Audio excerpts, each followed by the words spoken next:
ఆంధ్రప్రదేశ్ తలపెట్టదలిచిన బనకచెర్ల ప్రాజెక్టుతో తెలంగాణకు తలెత్తే ఇబ్బందులు, నీటి కష్టాలపై నీటిపారుదల శాఖ మంత్రి Uttam Kumar Reddy, CM Revanth Reddy, deputy CM Bhatti Vikramarka సమక్షంలో ఎమ్మెల్యేలు, ఎమ్మెల్సీలు, రాజ్యసభ సభ్యులు పవర్ పాయింట్ ప్రెజెంటేషన్ ఇస్తున్నారు. ఇప్పుడు ఆ లైవ్ చూద్దాం. Godavari river length, main river length వచ్చి 1465 కిలోమీటర్లు. ఈ గోదావరి బేసిన్ యొక్క పరివాహక ప్రాంతం మొత్తం చూస్తే 12 సబ్ బేసిన్ గా గోదావరి ట్రిబ్యునల్ అవార్డ్ 1980లో గుర్తించడం జరిగింది. వాటిలో ఒక 6 సబ్ బేసిన్స్ మన రాష్ట్రంలో, 2 సబ్ బేసిన్స్ స్వల్పంగా 2.5% నుంచి 2% వరకు మన రాష్ట్రంలో కనిపిస్తుంది సార్. ఈ పరివాహక ప్రాంతం సబ్ బేసిన్ పరంగా దీని మీద మనకి గోదావరి ట్రైబ్యునల్ అవార్డ్ బచావత్ 1980లో రాష్ట్రాలకి ఏ విధంగా నీటి హక్కులు అనేది నిర్ధారించడం జరిగింది. ఒక చిన్న విషయంగా చెప్పాలి అంటే,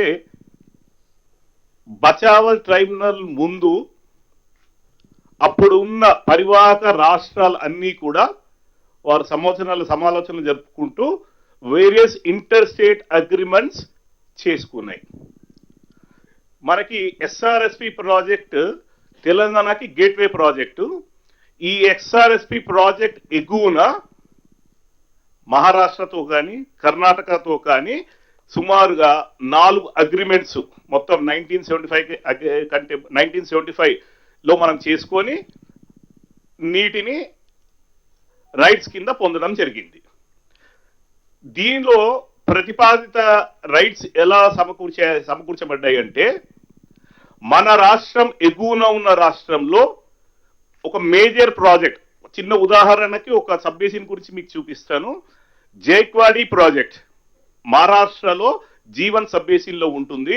ఈ జైక్వాడి ప్రాజెక్ట్ ఎగువన ఉన్న నీరు మొత్తం మహారాష్ట్రకి చెందే విధముగా దీని కింద పరివాహక ప్రాంతంలో మన ఎస్ఆర్ఎస్పి అంటే మన ఎంట్రీ పాయింట్ కి ఎగువన ఈ నీటి మొత్తంలో కొంత భాగం, నిర్దేశిత భాగం మహారాష్ట్రకి ఇస్తూ మిగిలిన నీళ్ళన్నీ ఎస్ఆర్ఎస్పికి చెందే విధంగా 1975, దట్ 60 and 1975 అగ్రిమెంట్.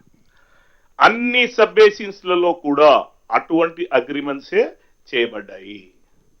సో దీని ఉద్దేశం, నిర్దిష్టంగా ఇంత క్వాంటిఫికేషన్ అనేది రాష్ట్రాలకి చెప్పబడలేదు. దాని ప్రాతిపదికనే అప్పుడు ఉన్న రాష్ట్రాలు వారి వారి టెరిటరీస్ లో ప్రాజెక్ట్స్ ని టేకప్ చేయడం జరిగింది. మన రాష్ట్రం వచ్చేటప్పటికి 2014 కంటే ముందు జీడబ్ల్యూటీ అవార్డ్ అనుగుణంగా 1486 టీఎంసీల మేర ప్రాజెక్ట్స్ మొత్తం కంబైన్డ్ ఆంధ్రప్రదేశ్ అంటే ఇప్పుడున్న తెలంగాణ, రెసిడ్యువల్ ఆంధ్రప్రదేశ్ రెండింటికి కలిపి 1480 టీఎంసీలకు కానీ ప్రాజెక్టుల రూపకల్పన చేయబడింది. దీని అనుగుణంగా చూస్తే తెలంగాణలో 968 టీఎంసీలు, ఆంధ్రప్రదేశ్లో 518 టీఎంసీలు నిర్దేశితంగా చెప్పబడుతున్నది. మీకు ప్రాజెక్టుల వారీగా, రాష్ట్రాల వారీగా మీకు నెక్స్ట్ స్లైడ్ లో మీకు చూపిస్తాను.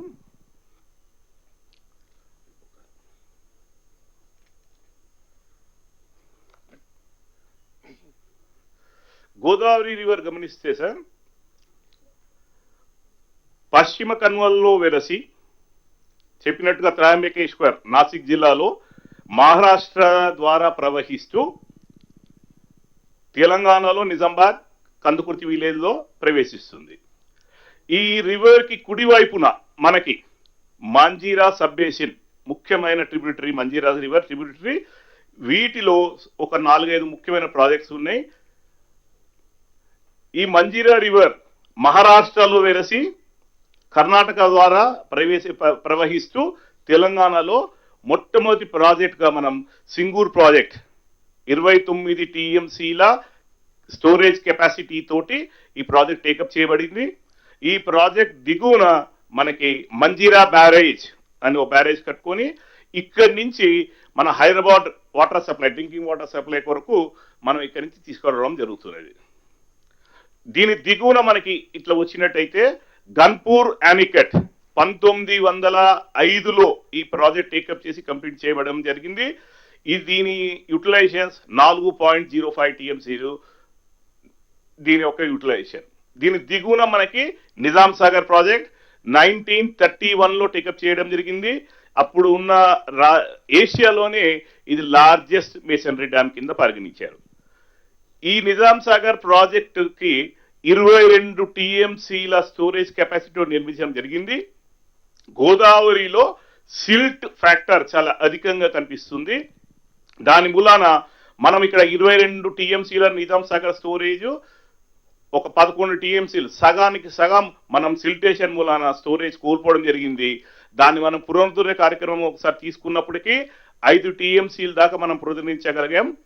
ఇప్పుడు మళ్ళీ మన ప్రభుత్వం national as part of the national framework for sediment management, desilting and desedimentation ద్వారా నిజాం సాగర్ లో మనము పూరికతీత పనులను చేపట్టబోతున్నాం.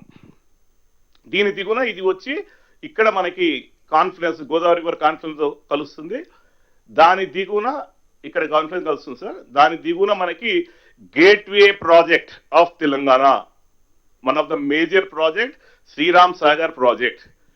దీని యొక్క కెపాసిటీ, శ్రీరామ్ సాగర్ కెపాసిటీ వచ్చి 112 టీఎంసీలు. ఇందాక నేను వివరించినట్టుగా డీసిల్టేషన్ కారణంగా ఈ ప్రాజెక్ట్ యొక్క కెపాసిటీ కూడా మనం 112 టీఎంసీల నుంచి 30 టీఎంసీలు కోల్పోయి ప్రస్తుతం 80 టీఎంసీల స్టోరేజ్ కెపాసిటీ దీనికి ఉన్నది. ఈ ప్రాజెక్ట్ ని కూడా మనము national framework for sediment management, desilting and desedimentation part కింద ఇక్కడ కూడా మనం టేకప్ చేయబోతున్నాము. ఈ మొత్తం ప్రాజెక్ట్ నుంచి ఎస్ఆర్ఎస్పి 1 కానీ, ఎస్ఆర్ఎస్పి 2 కానీ, ఎఫ్ఎఫ్సి కానీ, ఇవన్నీ అలీసాగర్, గుత్పా అన్ని ప్రాజెక్ట్స్ కలిపి దీని నుంచి సుమారుగా మనము 186 టీఎంసీలు యూటిలైజేషన్ కింద ఎస్ఆర్ఎస్పి ద్వారా మనం చేకూర్చుకుంటున్నాం. ఎస్ఆర్ఎస్పి దిగున మనం కిందకి వస్తే ఓల్డ్ సదర్మట్ యానికట్ ఉంది.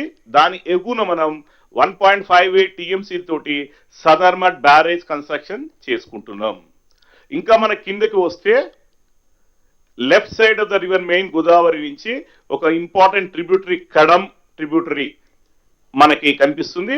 దీని మీద మనం కడం ప్రాజెక్ట్ అని ఒక మేజర్ ప్రాజెక్ట్ 11.75 టీఎంసీకి మనం నిర్మించుకున్నాం.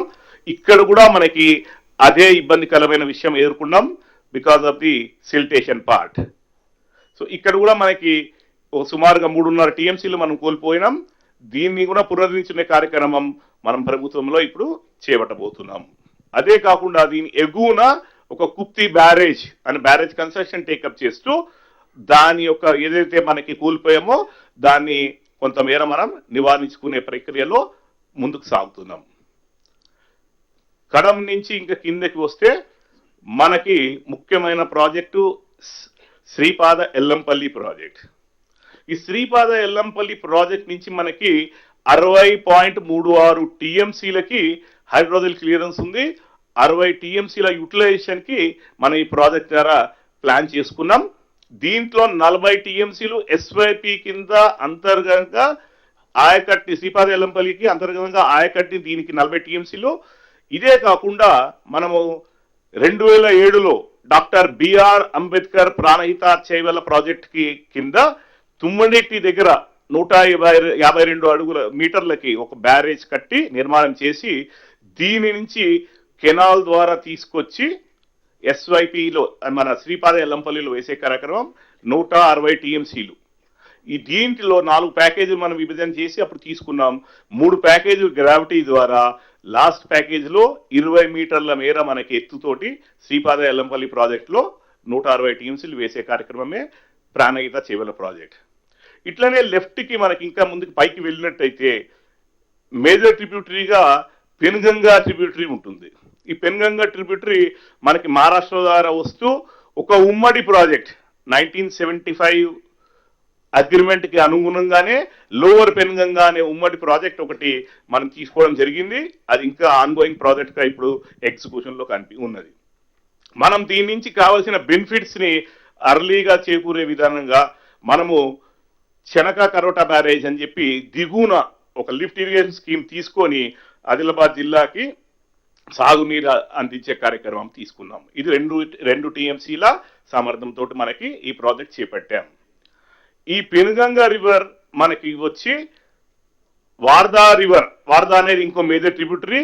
ఇది మధ్యప్రదేశ్ మహారాష్ట్రాల గుండా ప్రవేశిస్తూ పెనుగంగా వార్దా రివర్ సంగమంగా ఇక్కడ జాయిన్ అయ్యి అక్కడి నుంచి కిందకి వచ్చి మనకి ఇక్కడ తెలంగాణ రాష్ట్రంలో ఇక్కడ వరకు ప్రవహిస్తూ ఈ ప్రాంతంలో వెయిన్ గంగా రివర్, ఇది one of the major tributary of the river Godavari.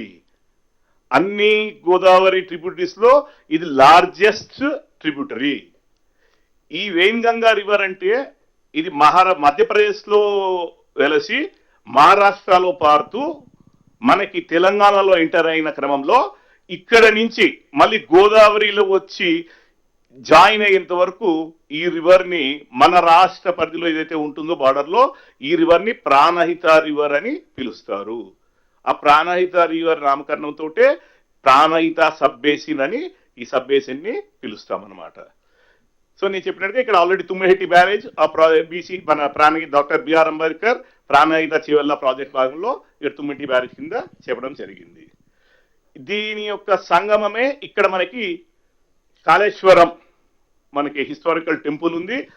ఈ గోదావరి రివర్ మనకి కుడివైపుకి కింద భాగంలో చూస్తే Maneru sub basin G6 Maneru river అనేది మన తెలంగాణలోనే వెలసి తెలంగాణ భాగంలోనే గోదావరి రివర్ లో కలుస్తుంది. సో దీనికి పరివాహక ప్రాంతం ఓన్లీ తెలంగాణ రాష్ట్రం, వేరే రాష్ట్రాలు ఏవి లేవు. దీంట్లో మనకి ముఖ్యంగా ఒక 3 ప్రాజెక్ట్స్ కనిపిస్తాయి. Upper Maneru project, mid Maneru and lower Maneru project. ఈ mid Maneru and lower Maneru projects ఈ రెండు కూడా 25 టీఎంసీలు ఒక్కొక్కటి చొప్పున మనం నిర్మించుకోవడం జరిగింది. ఇవి రెండు కూడా మనకి ఎస్ఆర్ఎస్పి పార్ట్ లో భాగంగా ఫ్లడ్ ఫ్లో కెనాల్ కూడా మనం అక్కడ తీసుకుంటున్నాం. దాని అంతర్భాగం పార్ట్ కింద ఆన్లైన్ బ్యాలెన్సింగ్ గా దీన్ని మనం ప్లాన్ చేసి చేపట్టడం జరిగింది. ఈ ప్రాణహిత రివర్ ఇక్కడ సంగమమైన చోట కింద దిగువన మనకి కాళేశ్వరం ప్రాజెక్ట్ భాగంగా 3 బ్యారేజ్ అయితే కట్టడం జరిగిందో, ఒకటి మేడిగడ్డ, దానిపైన అన్నారం, దానిపైన సుందిల. ఇంకా మనకి దిగువన కిందకి వస్తే ఇంద్రావతి రివర్ అని ఇది ఇంకో major tributary of the river Godavari ఎడం సైడ్ నుంచి. దీనికి ఒక విశిష్టత ఉంది. ఇంద్రావతి రివర్ ఒడిశా స్టేట్ లో వెలసి పశ్చిమ కనుమలలో తూర్పు కనుమలలో నుంచి పశ్చిమ దిక్కున ప్రవహిస్తూ మహారాష్ట్ర స్టేట్ ద్వారా మన జయశంకర్ భూపాలపల్లి జిల్లాలో ఈ పాయింట్ లో సంగమంగా వచ్చి చేరుతుంది గోదావరి రివర్ లో. దీని దిగువననే గోదావరి అవార్డుకి అనుగుణంగా మనకి ఇచ్చంపల్లి ప్రాజెక్ట్ ఇక్కడ కట్టుకునే వెసులుబాటు ఉందండి. కానీ ఈ ఇంచంపల్లి ఎగువన మహారాష్ట్ర ఛత్తీస్గఢ్ లో సబ్మర్జెన్స్ ఆస్పెక్ట్ మూలాన ఇచ్చంపల్లిని మనం కట్టలేకపోయినాము. సో దాని దిగువన మనకి కొన్ని ప్రాజెక్ట్స్ టేకప్ చేశాం. దేవాదుల లిఫ్ట్ ఇరిగేషన్ స్కీమ్ అని ఒక లిఫ్ట్ ఇరిగేషన్ స్కీమ్ 2005లో మనం రూపకల్పన చేసుకొని గ్రౌండ్ చేయడం జరిగింది. Right bank of the Godavari river నుంచి 38 టీఎంసీల యూటిలైజేషన్ కి దేవాదుల లిఫ్ట్ ఇరిగేషన్ స్కీమ్ మనము తీసుకొని ముందుకు సాగాము. ఈ దేవాదుల లిఫ్ట్ ఇరిగేషన్ స్కీమ్ ని సక్సెస్ పెంచుకునేదానికి నిత్యం నీటి లభ్యత ఉండే విధంగా దాని దిగువనే మనం తుపాకులగూడెం బ్యారేజ్ అని ఒక స్టోరేజ్ స్ట్రక్చర్ ని మనం తీసుకొని 6.14 టీఎంసీల స్టోరేజ్ తోటి ఈ తుపాకులగూడెం బ్యారేజ్ ని మనం టేకప్ చేసి కంప్లీట్ కూడా చేసుకున్నాము. దీని దిగువన ఇంకా గోదావరిలో మన కిందకు వస్తే టర్మినల్ ప్రాజెక్ట్ గా ఇంకొక బహుళ సార్థక ప్రాజెక్ట్ సీతమ్మ సాగర్ ప్రాజెక్ట్ అని మనము గ్రౌండ్ చేసి ఈ సీతమ్మ సాగర్ ప్రాజెక్ట్ కింద మనకి దీనిలో 36.5 టీఎంసీ స్టోరేజ్ కెపాసిటీ తోటి ఈ ప్రాజెక్ట్ ని రూపకల్పన చేసుకొని కన్స్ట్రక్షన్ ఆన్గోయింగ్ లో ఉన్నది, ఎగ్జిక్యూషన్ లో ఉన్నది. 60% of the barrage completion stage లో ఉన్నది. దీని ఎగువనే మనకి సీతారామ లిఫ్ట్ ఇరిగేషన్ ప్రాజెక్ట్. ఈ సీతారామ లిఫ్ట్ ఇరిగేషన్ ప్రాజెక్ట్ అనేది 2007లో మనం రాజీవ్ సాగర్, ఇందిరా సాగర్ ఉమ్మడి ప్రాజెక్టులు మనము దుమ్మగూడ వేగున ఇక్కడ ఏదైతే తీసుకున్నామో దాని యొక్క సంయుక్తంగా కలయికతోటే సీతారామ లిఫ్ట్ ఇరిగేషన్ ప్రాజెక్ట్ నామకరణం చేసుకొని దీని ద్వారా 67 టీఎంసీల యూటిలైజేషన్ తోటి మనం ప్రాజెక్ట్ టేకప్ చేశాము. ఇది కూడా ఒక సుమారుగా 55% కంప్లీషన్ స్టేజ్ లో ఉన్నది. దీని కింద మనకి రైట్ సైడ్ లో కిన్నరసాని ఒక మేజర్ రివర్, దీని మీద కూడా మనకి కిన్నరసాని అని మేజర్ ప్రాజెక్ట్ ఉన్నది. ఇది 8.3 టీఎంసీ మనకి యూటిలైజేషన్. ఇది సింహభాగం వచ్చి హైడ్రో ఎలక్ట్రిక్ స్కీమ్ కింద పరంలో తీసుకుంటూ మనం దీన్ని కన్స్ట్రక్షన్ చేసుకొని కంప్లీట్ చేసుకున్నాం. ఈ రివర్ మనకి గోదావరి రివర్ చూస్తే మనకి ఇక్కడ తెలంగాణ నుంచి ఎగ్జిట్ అయ్యి ఆంధ్రాలో ఎంటర్ అవుతుంది. ఇక్కడ ఒక చిన్న విషయం మీ ముందు ఉంచుతాను నేను.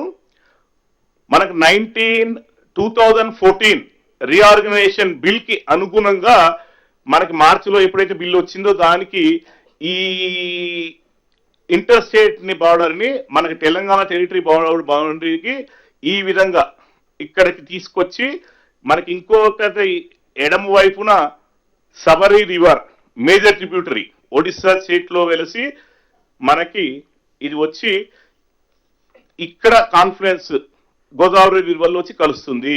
సో మన తెలంగాణ టెరిటరీ ఇక్కడ దాకా ఉండే 2014 బిల్ పాస్ అయిన తర్వాత ఒక అమెండ్మెంట్ తీసుకొచ్చి ఈ భాగాన్ని అంటే ఇక్కడ 7 మండలాలు ఉంటాయి, 7 మండలాలని ఆంధ్రప్రదేశ్ లోకి కలిపి మనకి ఈ విధంగా బోర్డర్ ని మార్చడం జరిగింది. ఇది భద్రాచలం టౌన్. ఈ భద్రాచలం మటుకు తెలంగాణ అంతర్భాగంగా ఉంచడం జరిగింది. గోదావరి రివర్ ఇంకా కిందకి వస్తే ఇక్కడ పాపికి గమనిస్తే ఇది పాపి కొండలు 55 కిలోమీటర్ల నిడివిగల ఈ పాపికొండ గుండా ద్వారా ప్రవేశిస్తూ దానికి gateway project of Andhra Pradesh Polavaram project ఏదైతే ఇప్పుడు ఎగ్జిక్యూషన్ లో ఉన్నదో దీనికి నేషనల్ ప్రాజెక్ట్ స్టేటస్ కూడా 2016 బిల్లులో ఇవ్వడం జరిగింది. ఈ పోలవరం ప్రాజెక్ట్ జీడబ్ల్యూటీ అవార్డు ప్రకారంగా చూసినా టిఎస్సి అప్రూవల్స్ ఇచ్చిన అనుగుణంగా కూడా చూసినా కానీ పోలవరం ప్రాజెక్ట్ నుంచి ఆంధ్రప్రదేశ్ రాష్ట్రం 484.5 టీఎంసీలకు మించి నీరు వాడడానికి వీల్లేదు. They can only draw water up to maximum limit of 484.5 TMC. దీని దిగువన పోలవరం ప్రాజెక్ట్ మనకి చాలా ఏళ్లు పడుతుందని అప్పుడు ప్రభుత్వం ఉమ్మడి రాష్ట్రంలోనే ఒక 4 స్కీమ్స్ ని టేకప్ చేయడం జరిగింది. ఒకటేమో Pushkara, Venkatanagaram, Tadipudi and Chagalnadu to reap the early benefits as part of the Polavaram project. ఈ టెంపరీ స్కీమ్స్ గా వీటిని తీసుకొని సిడబ్ల్యూసి నుంచి కూడా అప్రూవల్స్ తీసుకున్నారు. కానీ దానిలో పొందుపరిచిన విషయం ఏంటంటే ఎప్పుడైతే పోలవరం ప్రాజెక్ట్ కంప్లీట్ అయ్యి బెనిఫిట్స్ ని కనుక సమకూర్చేది మొదలైన ఎడల ఈ 4 ప్రాజెక్ట్స్ కూడా అబాండన్ చేయవలసినదే. అది పొందుపరుస్తూనే ఈ ప్రాజెక్ట్ క్లియరెన్స్ కూడా ఇచ్చి ఉన్నారు. ఇవే కాకుండా ఇక్కడ మీకు ఇది చింతల్పూడి అనేది ఒకటి ఫ్లడ్ ఫ్లోస్ మీద టేకప్ చేసిన స్కీమ్. ఈ చింతల్పూడి వచ్చి నాగార్జున సాగర్ లెఫ్ట్ కెనాల్లో వేసే కార్యక్రమంగా ఏపీ చేపడుతున్నది. కింద దిగువన వస్తే మనకి సర్ ఆర్థర్ కాటన్ బ్యారేజ్, ఈ బ్యారేజ్ స్టోరేజ్ కెపాసిటీ 4 టీఎంసీలు. దీని నుంచి కూడా 223 టీఎంసీల యూటిలైజేషన్ కి క్లియరెన్సెస్ ఉన్నాయి ఆంధ్రప్రదేశ్ రాష్ట్రానికి. కానీ ఇక్కడ గమనించవలసింది ఏమిటంటే ఈ 220 టీఎంసీలు కూడా పోలవరంలో ఇచ్చిన 484.5 టీఎంసీలో అంతర్భాగమే. So Polavaram and cotton barrage ఈ రెండిటి ధవళేశ్వరం బ్యారేజ్ ఈ రెండిటికి కలిపి 484.5 టీఎంసీ మించి ఎట్టి పరిస్థితుల్లో కూడా ఆంధ్రప్రదేశ్ డ్రా చేయకూడదు. సౌత్ అదర్ కాటన్ బ్యారేజ్ కింద చూస్తే మనకి రాజమండ్రి దిగువన నేను ఇందాక చెప్పినట్టుగా 3 పాయలుగా ఇది చీలి అది విడిపోయి సముద్రంలో పోయి గోదావరి కలుస్తుంది. ఇట్లా ఉన్న క్రమంలో ఆంధ్రప్రదేశ్ ప్రభుత్వం ఇప్పుడు కొత్తగా పోలవరం నుంచి ఆల్రెడీ ఒక ఆర్ఎంసీ కెనాల్ పోలవరం భాగంగా ప్రకాశం బ్యారేజ్ కి తీసుకువెళ్ళి ప్రకాశం బ్యారేజ్ నుంచి కృష్ణా డెల్టా కొరకు ఒక 80 టీఎంసీల మేర ఆల్రెడీ ఏదైతే ఉందో ఉండంగా కూడా కొత్తగా ప్రతిపాదించారు ఈ Polavaram Banakacherla lift irrigation scheme అని. 484 టీఎంసీలకు మించి ఒక చుక్క నీరు కూడా డ్రా చేయడానికి వీల్లేదు అని అవార్డు పరంగా కానీ టిఎస్సి ఇచ్చిన క్లియరెన్స్ పరంగా కానీ నిర్దేశించిన ఆంధ్రప్రదేశ్ ప్రభుత్వం ఈ Polavaram Banakacherla lift irrigation scheme ని తీసుకోవడం జరిగింది. అందుకోసమని మనం అభ్యంతరం చెప్తూ గౌరవనీయులు మంత్రివర్యులు చెప్పినట్టుగా నిన్న దాంట్లో కూడా ఆ ప్రాజెక్ట్ ని నిలుపుదల చేయించి ప్రపోజల్స్ ని తిరిగి పంపించడం జరిగింది. నెక్స్ట్ ఒకసారి You want to show on the Google map? Yes, sir. Google map. Quickly, just in 2 minutes. Yes, sir. Okay. So ఇందాక నేను వివరించినట్టుగా గోదావరి మనకి మహారాష్ట్రలో వెలిసి మొట్టమొదటి డ్యామ్ వాళ్ళది మేజర్ డ్యామ్ గంగాపూర్ డ్యామ్, దిగువన జేక్వాడి డ్యామ్ చాలా ముఖ్యమైన ప్రాజెక్ట్. మహారాష్ట్ర స్టేట్ లో 100 టీఎంసీ యూటిలైజేషన్ తోట టేకప్ చేయబడింది. దాని దిగువన అది నాసిక్ జిల్లాలో నుంచి ప్రవహిస్తూ మనకి నాందేడ్ జిల్లాలో ఎంటర్ అయి నాందేడ్ జిల్లాలో విష్ణుపురి డ్యామ్ అని చెప్పి ఒక ఇంపార్టెంట్ ప్రాజెక్ట్. ఇది లిఫ్ట్ ఇరిగేషన్ స్కీమ్. దాని ద్వారా 12.3 టీఎంసీ యూటిలైజేషన్స్ మహారాష్ట్ర టేకప్ చేస్తుంది. అది ఎస్ఆర్ఎస్పిలో వచ్చి మన ఎంటర్ అయినాక ఎస్ఆర్ఎస్పి ప్రాజెక్ట్ మన గేట్వే ప్రాజెక్ట్. కానీ దీని ఎగువనే within the catchment of the SRSP FRL submerges catchment లోనే బాబ్లీ బ్యారేజ్ అని చెప్పి 2004లో రూపకల్పన చేసి మహారాష్ట్ర టేకప్ జరిగింది బాబ్లీ బ్యారేజ్ ప్రాజెక్టు. దాని దిగువన మీకు ఇందాక చెప్పిన సదర్మట్ బ్యారేజ్, దాని కింద మనకి వస్తే ఎల్లంపల్లి ప్రాజెక్ట్ నుంచి దిగువన మనం తీసుకొస్తే ప్రాణహిత రివర్ మీద తుమ్మిడిహెట్టి, ఇది ప్రాణహిత రివర్ నుంచి తుమ్మిడిహెట్టి ప్రాజెక్టు. అది బిఆర్ అంబేద్కర్ ప్రాణహిత చేవల్ల ప్రాజెక్ట్ అంతర్భాగంగా మనం తీసుకొచ్చి మన కాళేశ్వరం దగ్గర వచ్చి కలుస్తుంది మెయిన్ రివర్ గోదావరి. అక్కడి నుంచి దిగువన మనకు చూస్తే సమ్మక్క సాగర్ ప్రాజెక్ట్, దాని ఎగువన జీసీఆర్ డిఎల్ఐఎస్, మళ్ళీ కింద తీసుకొస్తే టర్మినల్ ప్రాజెక్ట్ కింద మనకి Seethamma Sagar barrage, Sitarama lift irrigation దాని ఎగువన మనకి కనిపిస్తుంది. ఇక్కడ మీరు గమనిస్తే కింద తీసుకొచ్చి ఎంట్రీ ప్రాజెక్ట్ ఫర్ మన ఆంధ్రప్రదేశ్ రాష్ట్రానికి పోలవరం ప్రాజెక్ట్. ఈ పోలవరం ప్రాజెక్ట్ లో మీకు హెడ్ వర్డ్స్ గురించి ఒకే ఒక వాక్యంలో చూపిస్తాను. ఇది మన మెయిన్ ప్రాజెక్ట్ స్పిల్వే. ఈ స్పిల్వే ఎగువన ఒక ఆఫ్టేక్ రెగ్యులేటర్, ఆ రెగ్యులేటర్ ద్వారా మనకి అక్కడి నుంచి 2 ట్విన్ టనల్స్, ఇది చాలా ముఖ్యం. ఈ 2 ట్విన్ టనల్స్ కూడా ఒక్కొక్క టనల్ కెపాసిటీ 20,000 క్యూసెక్స్ కి వాళ్ళు కన్స్ట్రక్ట్ చేశారు. అవార్డు ప్రకారంగా టిఎస్సి ఇచ్చిన క్లియరెన్స్ ప్రకారంగా వాళ్ళు ఏపీ రాష్ట్రం 11,000కు మించి డైవర్ట్ చేయడానికి వీల్లేదు. కానీ ముందు నుంచే వాళ్ళు టనల్స్ ని 20,000 క్యూసెక్స్ ద్వారా కన్స్ట్రక్షన్ చేస్తూ ఇక్కడ మనకి ఎగ్జిట్ పాయింట్ కనిపిస్తుంది. దాని దిగువన మనకి 2వ టన్నల్, ఇది 2వ లెంగ్త్ ఫేజ్ లో ఇక్కడ మనకి RMC offtake regulator, Polavaram already offtake regulator. ఇక్కడ మనకి నేను ఇందాక చెప్పినట్టుగా ఇది ఆర్ఎంసీ కెనాల్. ఈ ఆర్ఎంసీ కెనాల్ 11,500 క్యూసెక్స్ మించి తోడేదానికి వీలు లేదు. కానీ 17,500 క్యూసెక్స్ కి ఈ కెనాల్ నిర్మాణం చేశారు. దీని తర్వాత భాగం పోలవరం బనకచెర్ల అనేది విభాగం మై కొలీగ్ తర్వాత మీకు వివరిస్తారు.